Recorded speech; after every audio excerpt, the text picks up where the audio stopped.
ভারতীয় ক্রিকেট তারকা বিরাট কোহলির সাম্প্রতিক টেস্ট পারফরমেন্স নিয়ে চলছে আলোচনা। 2024 সালের টেস্টে ভারতের প্রথম ইনিংসে তার ব্যাটিং গড় এতটাই খারাপ যে আরেকটু হলে বিব্রতকর বিশ্ব রেকর্ড গড়তে বসেছিলেন। তবে সেই রেকর্ডের ভার এখনও ধরে রেখেছেন বাংলাদেশের সাবেক অধিনায়ক মোহাম্মদ আশরাফুল। 2024 সালে ভারতের প্রথম ইনিংসে কোহলির ব্যাটিং গড় মাত্র 13.22। এক পঞ্জিকা বর্ষে কমপক্ষে 9 ইনিংসে ব্যাট করা এবং শীর্ষ 5-এ নামা ব্যাটসম্যানদের মধ্যে এ গড়ের দ্বিতীয় সর্বনিম্ন। সবচেয়ে কম গড়ের রেকর্ড আশরাফুলের। 2008 সালে মাত্র 9.44 গড়ে 9 ইনিংসে 85 রান করেছিলেন তিনি। অস্ট্রেলিয়ার মাটিতে চলমান টেস্ট সিরিজেও নিজের প্রথম ইনিংস পারফরমেন্সে ব্যর্থ হচ্ছেন কোহলি।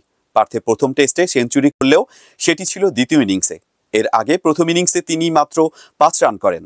অ্যাডিলেড ও ব্রিসবেনেও প্রথম ইনিংসে যথাক্রমে 7 ও 3 রানে আউট হন।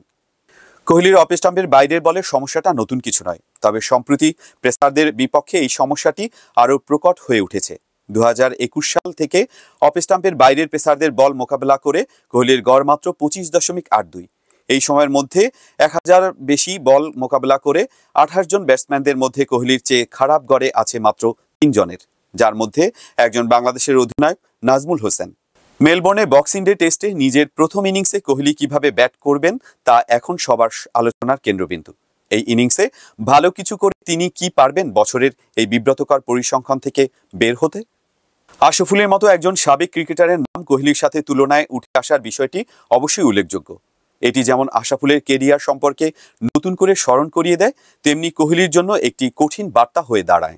কোহলির জন্য এই চ্যালেঞ্জের মুহূর্তটি কেবল তার সমর্থকদের জন্য নয়, পুরো ক্রিকেট বিশ্বের আগ্রহের কেন্দ্রে রয়েছে।